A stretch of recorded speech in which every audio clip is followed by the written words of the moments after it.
Before we dive deeper into Lisa's breaking point, I want to speak directly to anyone watching who has ever felt used, overlooked, or treated like their only purpose was to give up their home, their money, or their peace.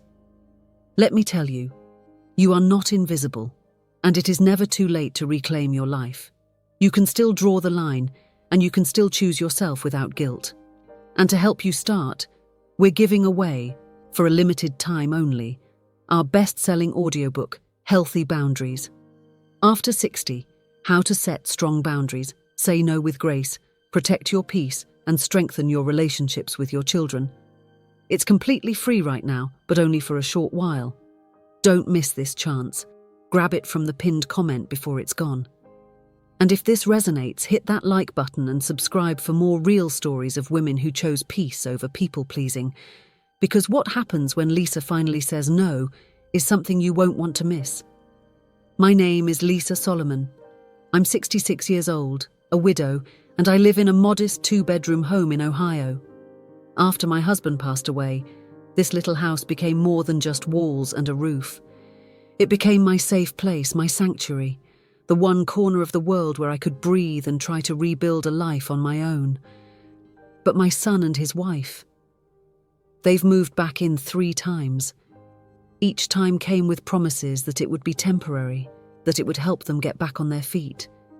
Each time I gave up my space, my quiet and my independence to make room for them.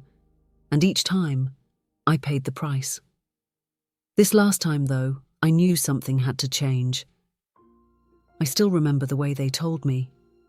Not as a request, not even with much discussion.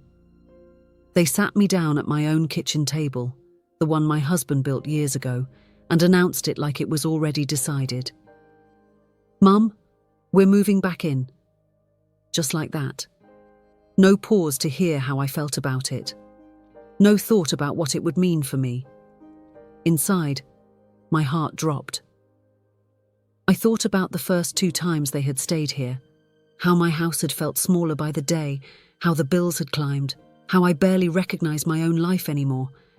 I had been through it before, and I wasn't about to hand over my home again without a fight.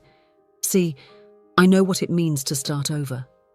When my husband passed, I had to figure out how to live with one income, how to handle the loneliness of an empty house, how to pay for every little repair myself. It wasn't easy, but I adjusted. I learned to stretch my social security check. I learned to enjoy my mornings with coffee on the porch. I joined a group at church and even started gardening again.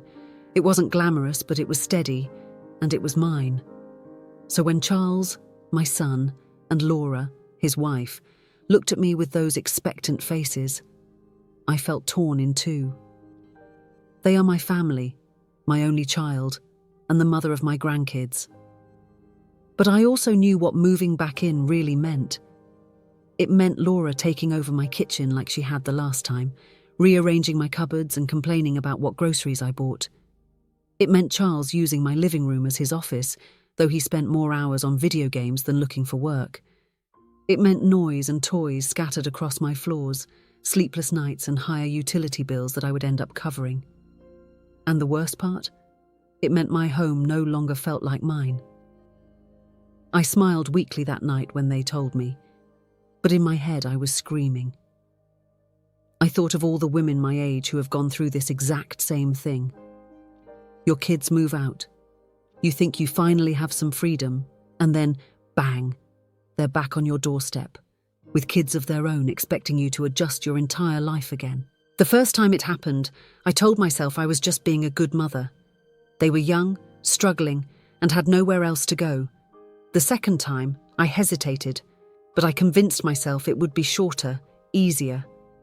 But here we were again, a third time, and my gut told me I had to draw a line. Because here's the truth. Giving up your home over and over again doesn't just cost you peace and money, it chips away at who you are. And I was tired of it. That night, after they left, I sat at the table staring at the empty chairs. I thought about the years of sacrifice, the long hours I had worked when Charles was growing up, the meals skipped so he could have seconds, the nights I stayed up worrying when he was late as a teenager. I had raised my son, I had done my part. Why did it feel like he wanted me to raise him all over again? My husband used to say, "Lisa, home is where you can finally rest." But I hadn't felt rested in a long time, not with all the moving in and out, the constant disruptions. This was my chance to finally live the life I had left, simple and steady, but mine. So I made up my mind. I wasn't just going to roll over this time. You see, families are complicated. We love our kids, we love our grandkids, but sometimes that love gets twisted into obligation. And when you're in your 60s, your energy isn't endless, your health isn't guaranteed. You can't afford to spend your golden years being treated like free childcare, free rent, and free groceries. I knew I had to stand my ground, not just for me, but to show my son that being family doesn't mean taking advantage. But I'll be honest, saying no to your own child isn't easy. It feels like betrayal. It feels like you're shutting the door on people you love most. And Charles knew that. He knew how to play on my guilt. And Laura knew how to make me feel like the selfish one for wanting my own space. That's why this story isn't just about me. It's about every parent who has been asked to give up their peace so their kids can avoid growing up. Have your kids ever asked to move back in? Did you say yes, or did you draw the line? Stay with me, because you won't believe how my story unfolded. The way they handled it, their demands, their behaviour, it turned my world upside down. And the choice I made in the end? It changed everything. 5 years ago, the first time my son and his wife moved back in, it caught me completely off guard. Charles was in his early 30s then, Laura a couple of years younger, and their first baby had just been born. Charles called me one afternoon, his voice heavy. He said he'd lost his job at the plant and Laura was home with the baby. They couldn't keep up with rent and they didn't know what else to do. He didn't even ask right away. He just said, "Mum, we don't have anywhere else to go." What could I say? He was my only child, and he had a newborn. I still remember holding that tiny baby in the hospital, thinking how blessed I was to be a grandmother. So, without thinking much, I told him to pack their things and come stay with me until they got back on their feet. That night, I cleared out my sewing room. I had a big wooden table set up, fabric stacked on shelves, jars of buttons and thread. It was my little haven, the one room in the house that was just for me. But I boxed it all up, folded down the table, and turned it into a nursery. I told myself it was temporary, just a few months, until Charles found steady work again. The first few weeks I didn't mind. The baby cried through the night, and I helped so Laura could get some sleep. I'd forgotten how exhausting newborns are, but I loved those quiet hours holding him against my chest, rocking in the old chair I'd kept from when Charles was a baby. In a way, it felt good to be needed again. I'd been living alone for years by then, and the house had felt too quiet sometimes. But the reality set in quickly. My once quiet mornings turned into chaos. Bottles lined my counters, diapers filled the trash, and laundry never seemed to end. Laura used the kitchen like it was hers, moving my pans to different shelves, leaving the fridge half open while she cooked.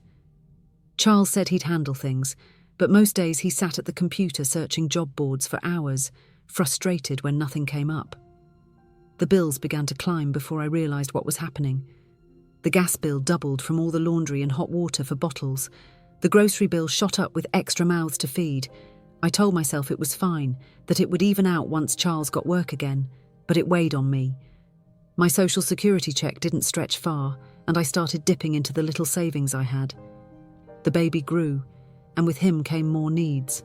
Toys filled the living room, and I couldn't walk across the floor without stepping on something. Nights were noisy with the TV blaring or Charles and Laura arguing in whispers that still carried through the walls. Sleep became a luxury. At first I tried to be patient. I reminded myself that families help each other. I got to see my grandbaby's first smile, his first steps, his little laugh when I made faces at him. Those were moments I wouldn't trade for anything. But with every month that passed, the strain grew heavier. Laura had her way of making me feel like a guest in my own home. If I made dinner, she'd add her own spices or push it aside and cook something else. If I asked her to help clean up, she'd sigh and say she was too tired. And Charles, though he tried, often backed her up. I was the one covering extra costs, the one losing sleep, and still somehow, I was the one being made to feel like I wasn't doing enough. A few months turned into a year. Charles finally found work at a warehouse across town, and I thought that would mean they'd start looking for their own place. But instead, they seemed settled. The baby had grown into a toddler, running through my hallways, banging on my doors. I loved him dearly, but my house no longer felt like mine. It was little things that wore me down. My sewing supplies stayed boxed away in the garage. My kitchen table was always covered with bills, bottles, and toys. I couldn't invite friends over because there was no space and I was embarrassed by the mess. Even my porch, where I once drank coffee in peace, became a place for Charles to smoke and Laura to take loud phone calls. When I finally brought up the subject of moving out, the conversation turned sour.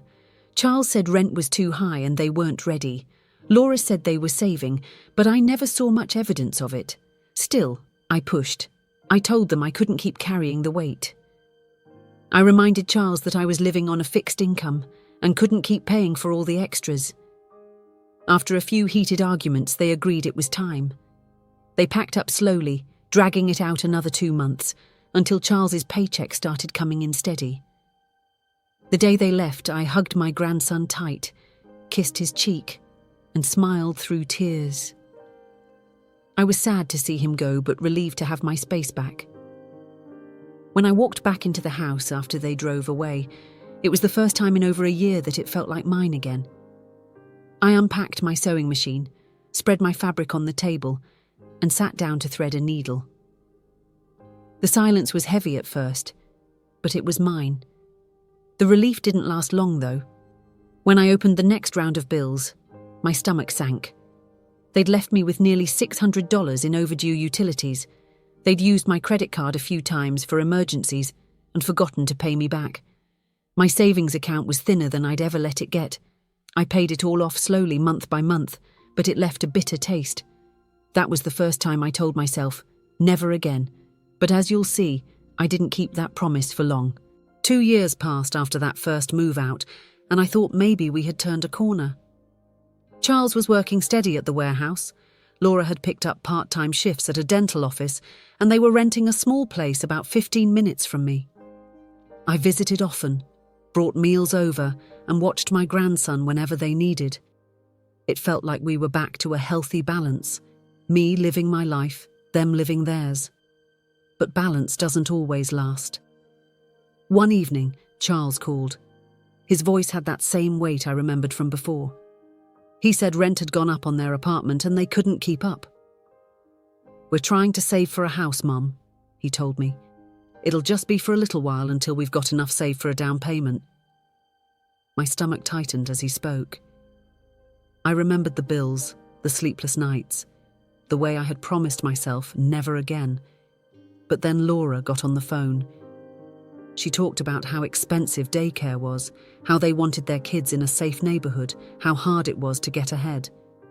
By then they had 2 little ones, my grandson and a baby girl, and when Laura said, "We just need family right now," the guilt washed over me. I told them yes, against my better judgment. They moved back in within a week. The baby girl took over my spare room, and their son's toys were spread from the living room to the porch. Charles and Laura set up their things like they had never left. I told myself it would be different this time, that I'd be firmer about boundaries. But the truth is, from the first night, I could feel my house slipping away again. The days quickly grew loud and messy. Laura had opinions about everything I did. If I made dinner, she'd frown and say it was too bland. If I cleaned the bathroom, she'd walk in afterward and redo it, telling me I'd missed a spot. She even criticized how I folded towels, saying, "That's not how we do it." I bit my tongue more times than I can count. Charles, meanwhile, worked long shifts at the warehouse, and when he was home, he wanted peace. He didn't want to hear about the bills or the extra strain. If I mentioned the electric bill doubling again, he'd wave it off. "Mum, it's only for a few months." But those few months stretched on. The worst part wasn't the money, though it hurt. It was the loss of control. My fridge was always crammed with food I didn't buy, half of it gone before I even had a chance to plan my own meals. The laundry room was piled high with their clothes, and I'd have to dig through to wash a load of my own. My evenings, which I had once spent in peace, turned into hours of cartoons blaring, kids screaming, and Laura on the phone with her friends. I loved my grandchildren. I truly did. I read bedtime stories, played board games, and pushed them on the swing in the yard. But I couldn't escape the nagging truth that I wasn't just grandma. I was also standing in as maid, cook, and sometimes even babysitter while Laura ran errands or worked late. The months dragged. I told myself I'd hold out until they had their savings together, but I started noticing things that made my heart sink. Packages arrived at the door. New clothes for the kids, gadgets for Charles, even a flat-screen TV. I wanted to ask how they could afford all that if they were saving for a house, but every time I opened my mouth, the words caught in my throat. If I said anything, Laura would take offence and Charles would tell me not to worry. By the 10th month, I was worn thin. My grocery bill had tripled, and though Charles gave me some money here and there, it never covered the difference. I'd find myself lying awake at night wondering how I'd pay property taxes that year or if I'd have to pull from my savings again. One afternoon, Laura walked into the kitchen while I was cooking stew. She wrinkled her nose and said, "The kids don't really like your cooking, Lisa. They're used to more variety." I looked at her, wooden spoon in hand, and felt something in me break. I had stretched every dollar to keep food on the table, and here she was dismissing it like it wasn't good enough. I didn't argue. I just nodded and kept stirring, but in my heart, I knew I couldn't keep this up. The few months turned into over a year. I asked Charles gently when they thought they'd be ready to move out, and he gave me the same answer every time. "Soon, Mum. Just a little longer." Finally, the warehouse promoted him to a higher-paying position, and Laura's hours at the dental office picked up. They told me they had found a rental house closer to his work, and they would be moving out. I remember the day clearly. They packed up the toys, the clothes, the endless piles of stuff that had filled every corner of my home. The kids ran through the house one last time and I hugged them tight, whispering that Grandma would always be nearby. I helped carry boxes out to the car, even though my back ached, because I just wanted it done. When they finally drove away, the silence fell heavy, just like the first time. I walked through the rooms, picking up crumbs, folding laundry left behind, reclaiming my space inch by inch. My sewing machine came back out, the shelves filled again with fabric, and I breathed like I hadn't in months.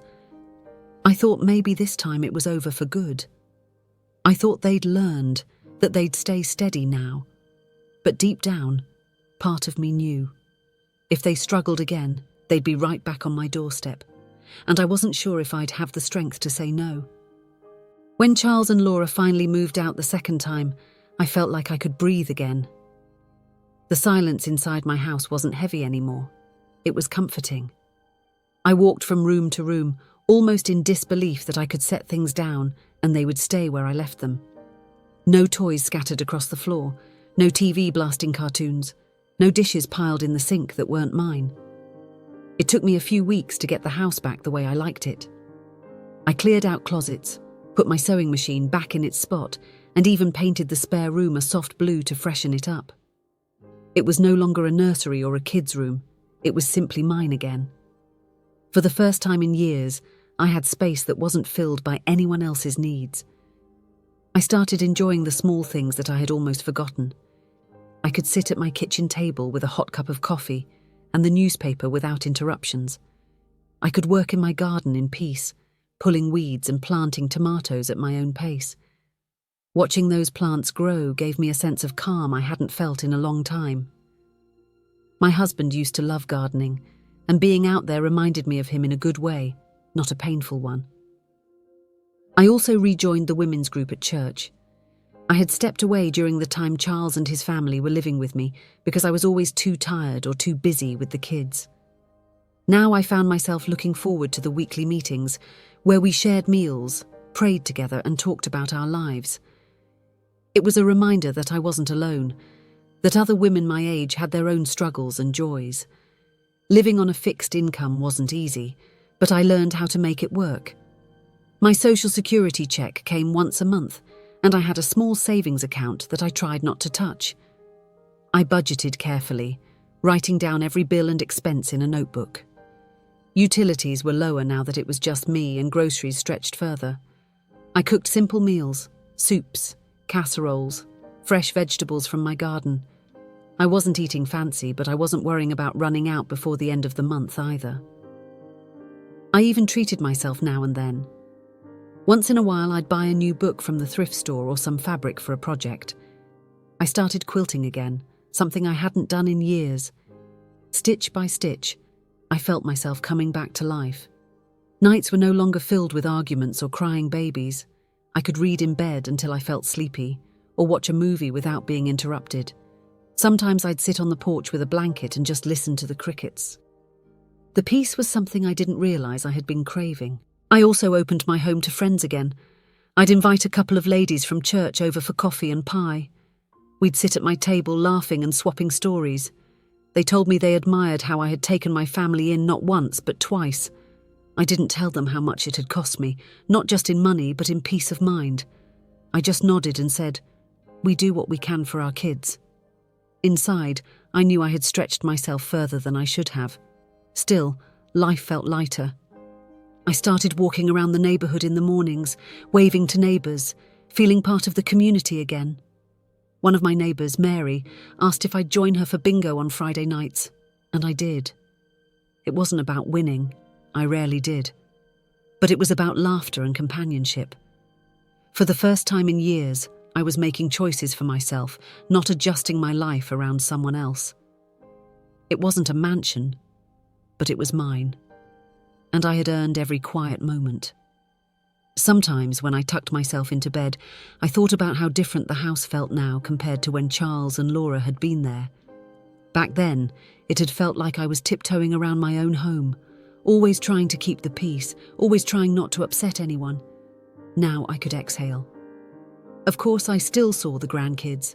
I visited them at their rental house, babysat when I had the energy, and enjoyed handing them back when the night was over. That's how it should have been from the beginning, me being grandma, not mum all over again. I thought maybe the hardest years were behind me. I thought Charles and Laura would finally stand on their own 2 feet. They had jobs, they had their children, and they had each other. It seemed like they had figured it out. I held on to that hope every time I drove home from their place, enjoying the relief of walking back into my own quiet house. I told myself they had learned their lesson, and that they would never need to move back in again. But life has a way of circling back, especially when you least expect it. And the next time they came to me, it hit even harder, because by then I knew what it would cost. It was a cool spring evening when the news hit me. I'd spent the day in my garden pulling weeds and setting out tomato plants, and by the time I came inside, I was tired but content. I had just poured myself a glass of iced tea when I heard a knock at the door. When I opened it, there stood Charles and Laura, both of them looking too serious for a casual visit. I let them in, and they sat at the kitchen table, the one where so many hard talks had already happened over the years. I didn't think much of it at first. Maybe they were just stopping by to say hello. But the way Laura avoided my eyes, and the way Charles rubbed his hands together told me this wasn't a social call. Charles finally cleared his throat. "Mum, we need to talk." I nodded, waiting. He looked at Laura, then back at me. "We're moving back in." Just like that. Not "can we?" or "would it be all right?" It was a statement, flat and final, like the decision had already been made without me. My stomach tightened. I felt the air leave the room, though I forced myself to sit still. Laura leaned forward, her hands resting on her lap. "The rent at our place has gone up again. It's ridiculous, Mum. We can't keep paying that much, and Charles has been between jobs. The warehouse cut his hours, and the new job he thought he had lined up didn't come through. And..." She paused, as if to soften the blow. "We're expecting another baby. Number 3.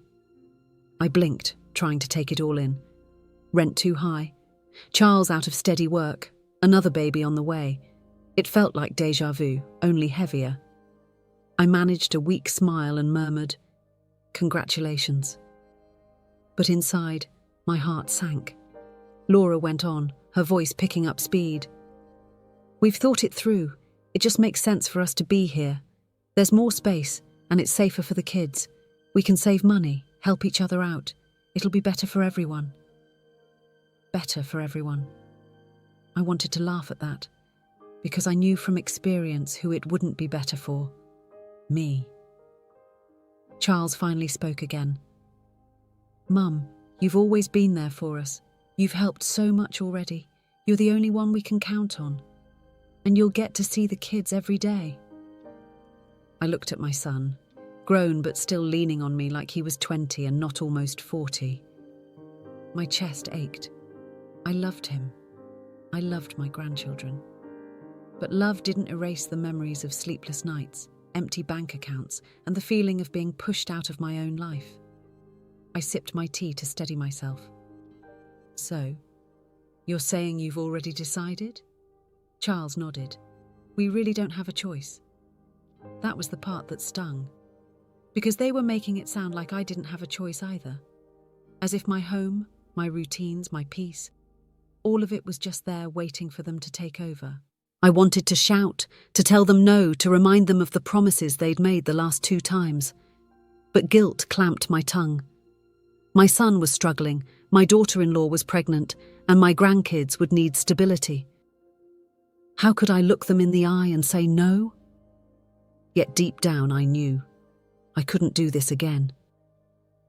As Laura talked about how she'd arranged the rooms and Charles mentioned how he'd set up his desk, I felt my insides twist. They weren't asking. They were assigning me a role. The caregiver, the provider, the backup plan. I kept nodding politely, but in my head I was screaming, "Not again. Not again." It wasn't just about space or money. It was about what I had worked so hard to rebuild after my husband died. Peace, independence, a home that finally felt like mine. I had earned every bit of it, and now it was slipping through my fingers once more. Charles leaned back in his chair. "It'll only be for a year, maybe less, just until we save enough for a down payment." I remembered those exact words from the last time. Just a few months, they had said, and it turned into over a year of strain and resentment. I thought about the garden outside, the women's group at church, the quiet mornings with coffee and a book. Would all of that disappear again under the noise of children and the tension of sharing space with adults who treated my house like theirs? The truth rose up inside me. Yes, it would. But still I smiled faintly and said, "We'll see how it goes." Because in that moment, I didn't have the strength to say no outright. The guilt, the love, the fear of conflict, they all tangled together, and I let the conversation move on. After they left, I sat at the kitchen table long after the house had gone quiet. My tea had turned warm and flat, but I couldn't move. I stared at the wood grain of the table, the one my husband had built, and thought about how different life had become. I whispered to myself, "I can't do it again." That night in bed, sleep didn't come. I stared at the ceiling, hearing echoes of the past, the crying babies, the slammed doors, the arguments. My chest grew tight. This wasn't just about Charles and Laura moving in. It was about me losing myself all over again. That's when I realized this wasn't just their choice, it was mine too. And if I didn't stand my ground, I'd be right back where I'd been before, exhausted, broke, and invisible in my own home. The fight inside me had only just begun. You followed me this far. Don't leave me standing alone now. If you're listening but haven't hit subscribe, why? Is my story too close to home? Too painful? Say it in the comments, because silence helps no one, and I've lived through enough silence already. The week after that kitchen table talk, my quiet house was no longer mine. Against everything in me, I let them come. I told myself I was doing it for the kids, for the new baby on the way. But deep down, I knew I was giving up my peace all over again. Boxes lined the hallway within hours of their arrival. Laura moved through the house like she already owned it, pointing out where things should go. "We'll put the crib in here. We'll store the bins in that closet. We'll need more room in the fridge, Lisa." I stood back, nodding, but inside my chest was tight. Within days, my living room was scattered with toys, cars, dolls, stuffed animals. You couldn't walk 2 steps without tripping on something. The TV was on constantly, blasting cartoons or video games. My mornings, once filled with coffee and quiet, were replaced by kids arguing over the remote and Laura talking loudly on her phone. The kitchen was no longer mine either. I'd shop carefully each week, stretching my social security check, planning simple meals that worked for my budget. But Laura would dig through the bags and frown. "You didn't get the right cereal. The kids won't eat that kind. And where's the almond milk? They're used to it." I'd explain that I bought what was on sale, but she'd brush me off. Then she'd drive to the store, spend money on extras, and cram them into the fridge until I could hardly find my own food. The worst part was when she'd cook her way, moving my pans and utensils around. I'd reach for something and it wouldn't be where I left it. She even once told me, "You really should clean out these cupboards, Lisa. It's so disorganized." Charles wasn't much better. Instead of pounding the pavement for work, he spent hours in the living room, controller in hand, eyes glued to the screen. "I'll start applying again tomorrow," he'd mumble, as the kids climbed over the couch and yelled for snacks. Tomorrow never seemed to come. The bills started creeping up almost immediately. The electric bill nearly doubled with the TV, the laundry, the lights left on all night. The water bill rose from endless showers and loads of clothes. I saw it happening, but I bit my tongue. They'd promised they were saving every penny for a house, and I didn't want to rock the boat. Still, when the bills came, I quietly paid the difference. My son would hand me a little money here and there, but it barely made a dent. I told myself I was helping. That's what mothers do. But as the months wore on, resentment grew. I had worked my whole life, pinched every dollar after my husband passed, and just when I'd found a rhythm, here I was, back in the same storm. The unfairness gnawed at me. Laura critiquing my groceries while using my money. Charles lounging on the couch while I stretched my check to keep the lights on. My grandchildren running wild because discipline wasn't convenient for their parents. I kept my feelings tucked inside, but at night when I crawled into bed, my mind wouldn't stop racing. I thought about my garden, now neglected because I was too tired to tend it. I thought about my sewing, once my joy, now collecting dust again in the corner. My life was shrinking to make room for theirs, and I felt myself disappearing. Then came the day that broke the illusion. I was in the kitchen, sorting through mail, when I noticed an envelope from a travel company addressed to Charles and Laura. Curious, I set it aside. Later, when Laura picked it up, I asked, "What's this?" She froze for a moment before answering too quickly. "Oh, just some junk mail." She stuffed it into her purse. But that night, after they'd gone out and the kids were asleep, I saw a confirmation email on the counter. A beach resort, a 4-night trip, paid in full. My heart sank. They weren't saving. They weren't tightening their belts. They were planning vacations while I was covering bills they didn't want to face. I felt heat rise in my chest. All the sacrifices, the quiet payments, the meals I stretched thin, while they booked getaways and ordered packages that arrived at the door every other week. Shoes, clothes, toys, gadgets. The front porch seemed to always have a box waiting. I sat at the table, the same one where they had told me they were moving back in, and I stared at the papers. I whispered to myself, so this is what my help means to them. The frustration boiled over. It wasn't just about money. It was about respect. They had promised me they'd save. They had told me this was temporary, just until they could get ahead. Instead, they were using my house as a free pass to spend on whatever they wanted. The weight of it pressed down on me. I had let them back in against my better judgment, and now I was paying the price again. The noise, the bills, the criticism, the lies, it was all piling up. And for the first time I thought, maybe this time I won't just sit quietly and let it happen. It was late one evening when I finally heard the truth I had been avoiding. I was in my bedroom folding laundry, the door cracked open, when Charles and Laura's voices carried down the hall. I wasn't trying to eavesdrop, but their words reached me plain as day. Charles sighed heavily. Mum should be grateful we're here. She'd be lonely without us. Laura chuckled. Exactly. We're giving her company, and she gets to see the kids every day. She should be thanking us. I froze with a towel in my hands. My face burned not from anger at first, but from humiliation. After everything I had done, sacrificing my savings, giving up my peace, letting them move in again, they thought I should be grateful. They weren't here because they respected me. They were here because it was convenient. To them, I was just a roof, a babysitter, a cushion. I sat on the edge of the bed, towel still folded in my lap, and let the sting settle in. It was like someone had pulled the curtain back, and I could finally see what I hadn't wanted to face. They didn't see me as a mother who had already given her best years. They saw me as a fallback plan. The very next day, things came to a head. Laura's car broke down on her way back from the store.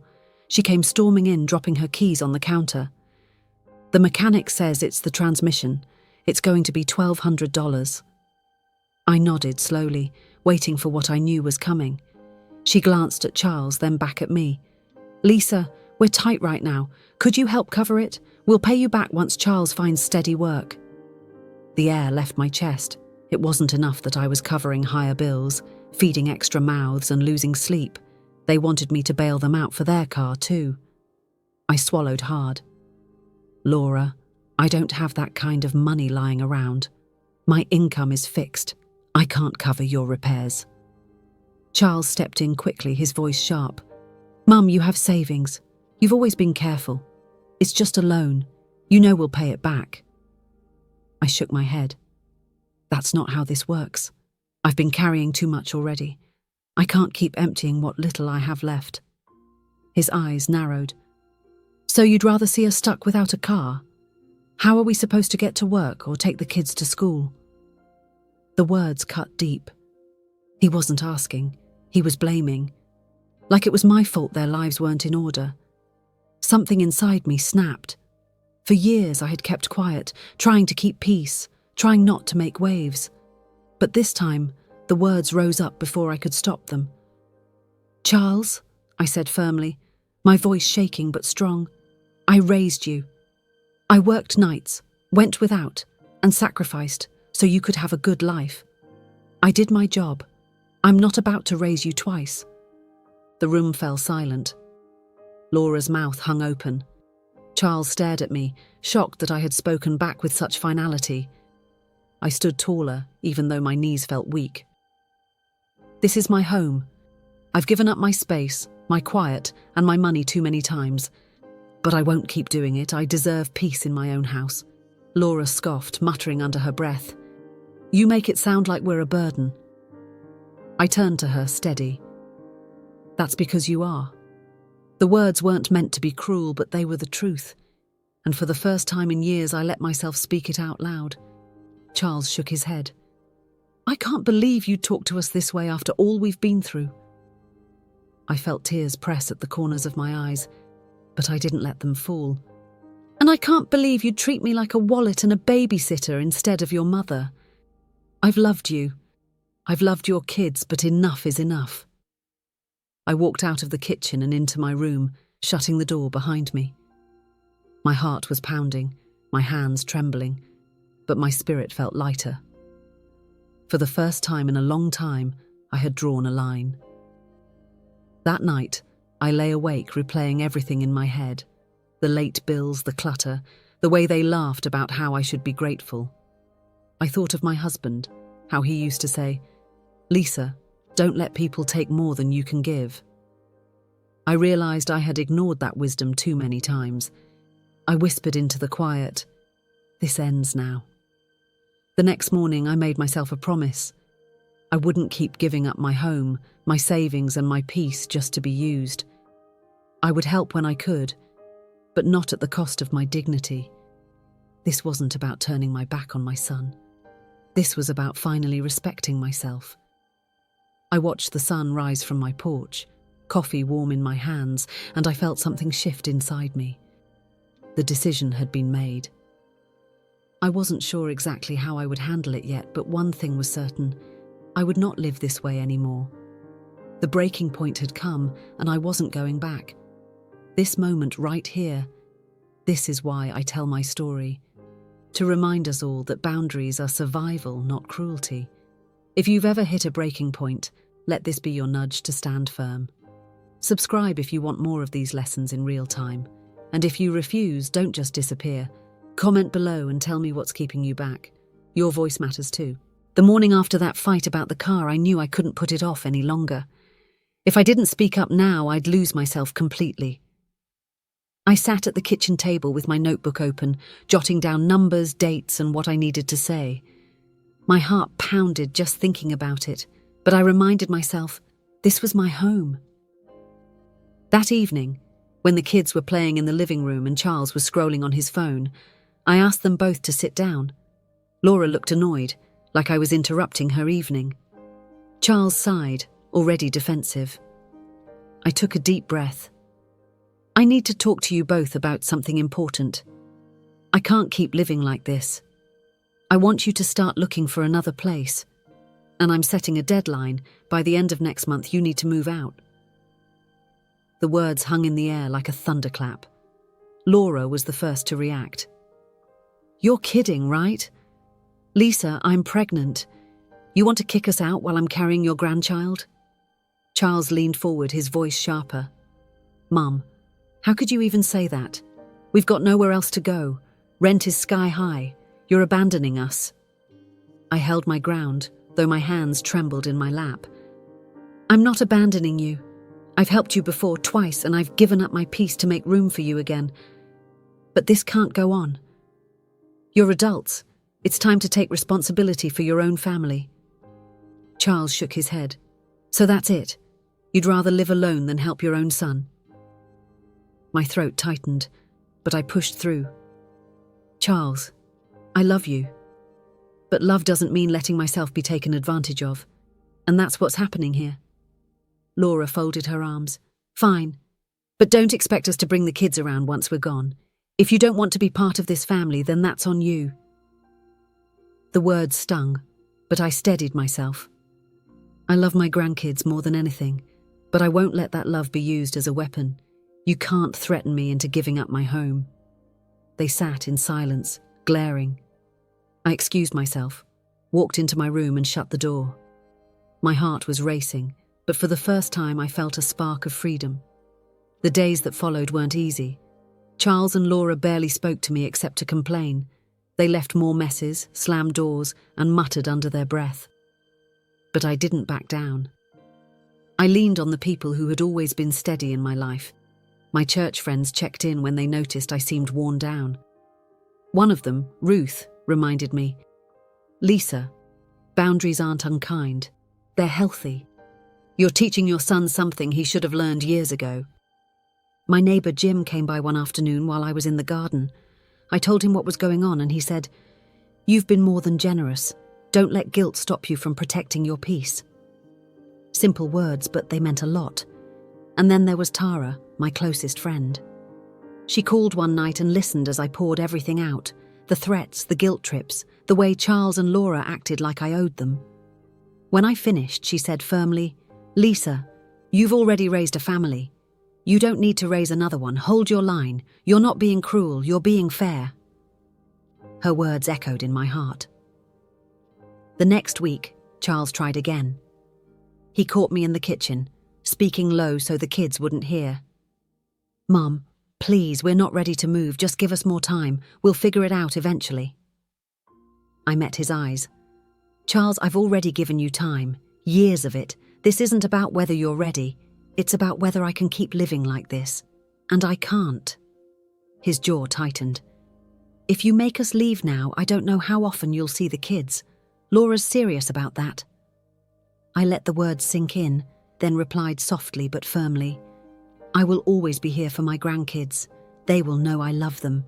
But I won't let that love chain me to a life that drains me dry.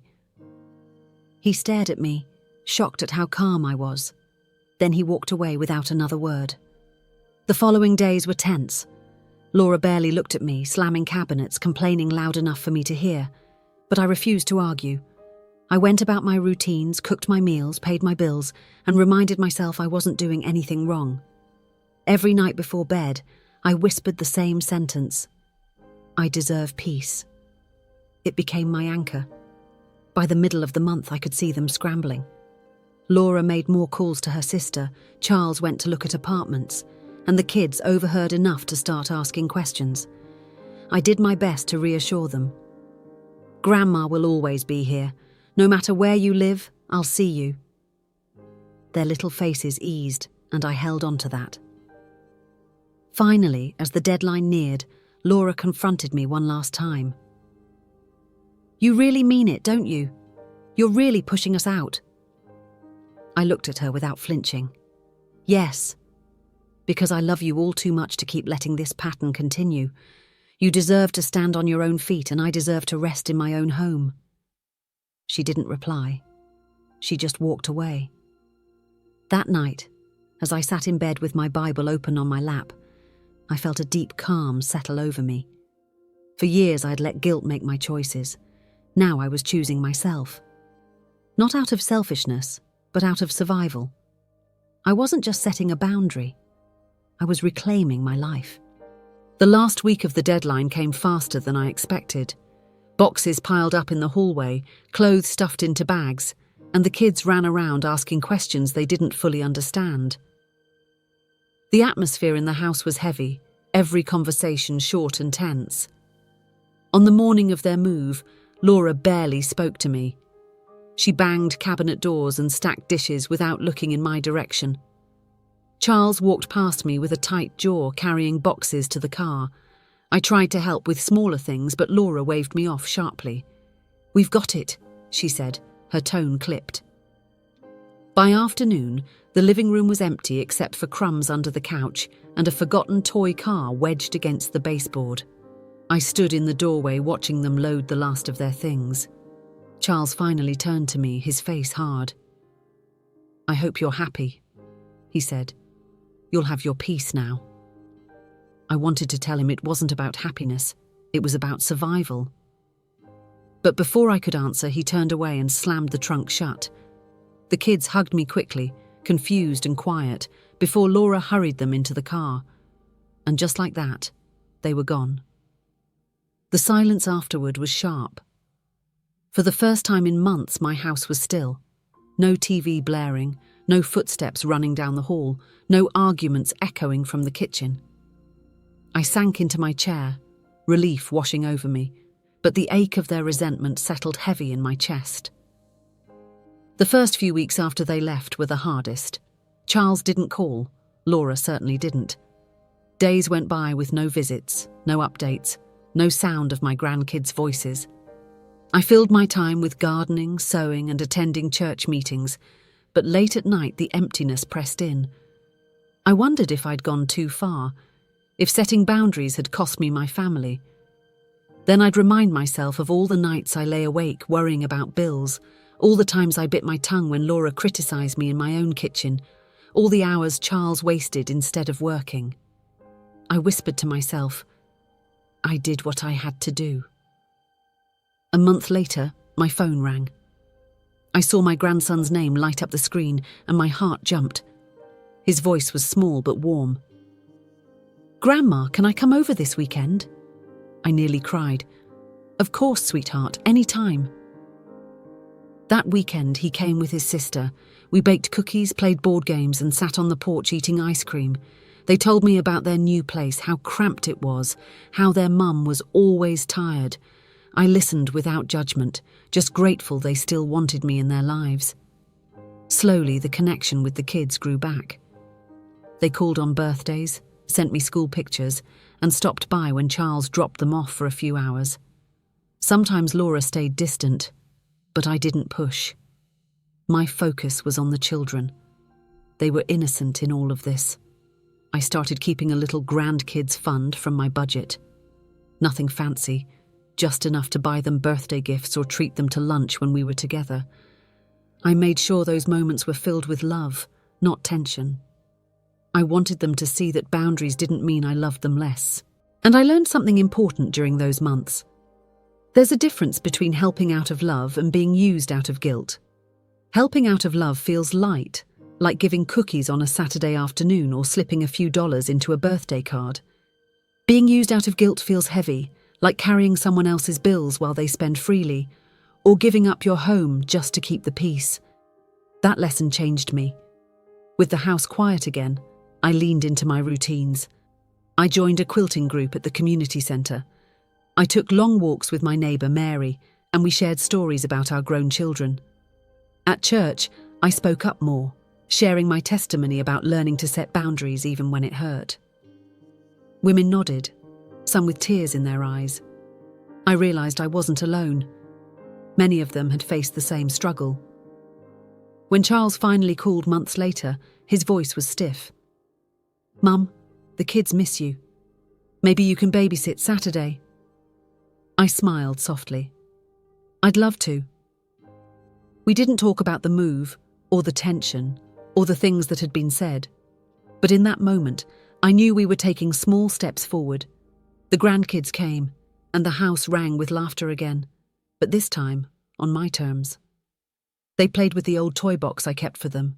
We had dinner together, and when the evening ended, I hugged them tight and sent them home. My home stayed mine. That's when I understood what real balance looked like. I could love my son and grandkids deeply without sacrificing myself. I could give, but not at the expense of my own health and peace. I looked around my little 2-bedroom house one quiet evening and whispered, "I finally got it right." The storm of resentment had passed, the kids still knew my love, and I had found strength I didn't know I had. And maybe that's the wisdom that comes with age. You realise you can't carry everyone forever. At some point you have to put the weight down and let them walk on their own. Life feels different now. When I wake up in the morning, the house is quiet, and the only sound I hear is the coffee pot dripping in the kitchen. I sit at my own table, spread out the newspaper, and sip my coffee without anyone asking me for anything. I look out the window at my garden, and I know I've finally taken my home back. There's a peace in walking through rooms that stay exactly the way I leave them. My sewing machine hums again, and I've started finishing quilts I put away years ago. I can sit in my living room without stepping over toys, and I can choose what's on the TV or keep it off altogether. It may seem small to some, but for me, it's freedom. I went back to my garden too. I replanted tomatoes, cucumbers, and peppers. I added flowers along the fence line, something I'd always wanted to do but never had time for with a house full of people. Watching those plants grow reminds me that I'm still growing too, even at 66. Every new bloom feels like a reward for standing firm when it mattered. I started hosting my friends again. A few women from church come over on Friday mornings, and we sit with coffee and pastries, laughing and sharing stories. My neighbour Mary brings over her famous banana bread, and we enjoy it on the porch while we talk about our kids and grandkids. Those moments feel light, without the heavy tension that used to hang over my home. Even my budget feels easier. Without extra bills weighing me down, I can breathe. I know exactly what's in my bank account and what's coming due. I even allow myself small treats, like a new book from the thrift store or fresh fabric for quilting. Those little choices remind me that I'm in control again. Do I miss my grandkids? Of course. But I see them in ways that feel healthier now. They come over for weekends or a few hours after school. We bake cookies, play games, or sit in the yard watching the birds. When it's time to go home, they hug me tight, and I watch them leave with a smile, knowing I've given them love without losing myself. That's the balance I needed all along. I've also seen Charles slowly start to manage better. We don't talk about the move much, it's a wound still healing, but he's working again, and though things are tight, they're managing on their own. That's how it should be. He's learning. And maybe my firm line was the lesson he needed. Looking back, I realised something important. You can love your children and still say no. Saying no doesn't mean you don't care. It means you respect yourself enough to know when enough is enough. My love for my son never changed. But I finally learned that love doesn't mean sacrificing my peace over and over. I know many of you listening have faced the same struggles. Maybe your kids have asked to move back in. Maybe you felt torn between wanting to help and needing your space. It's not easy to choose yourself, especially when guilt gets in the way. But I want you to hear me. Protecting your home and your peace is not selfish. It's necessary. At my age, I don't have endless energy. None of us do. We deserve to spend these years enjoying the lives we've built, not carrying loads that aren't ours to carry anymore. We've already raised our children. We shouldn't have to raise them twice. And for anyone who says setting boundaries makes you cruel, let me tell you, boundaries are love in action. They teach others responsibility, and they protect the part of you that still needs care too. Now, when I sit on my porch in the evening, watching the sun dip behind the trees, I feel a sense of pride. I didn't let guilt or pressure steal the last of my peace. I stood my ground, and I found myself again. Maybe my story sounds familiar to you. Maybe you've opened your doors too many times. Or maybe you're facing that decision right now. I hope you'll think about what I've learned. You can still be a loving mother, a devoted grandmother, and a kind person, while also saying no more, because at the end of the day, home should be where you rest, not where you feel used. So let me ask you, have your kids ever asked to move back in? Would you give up your peace, or would you set boundaries like I did? Tell me, what would you have done? If you've ever faced something like this, I'd love to hear your story. Leave a comment below and share your thoughts. Don't forget to like this video, share it with a friend who might need to hear it, and subscribe to the channel so you don't miss the next story. Because our stories matter, and when we share them, we remind each other that we're not alone. Lastly, our best-selling audiobook, Healthy Boundaries. After 60, How to Set Strong Boundaries, Say No with Grace, Protect Your Peace and Strengthen Your Relationships with your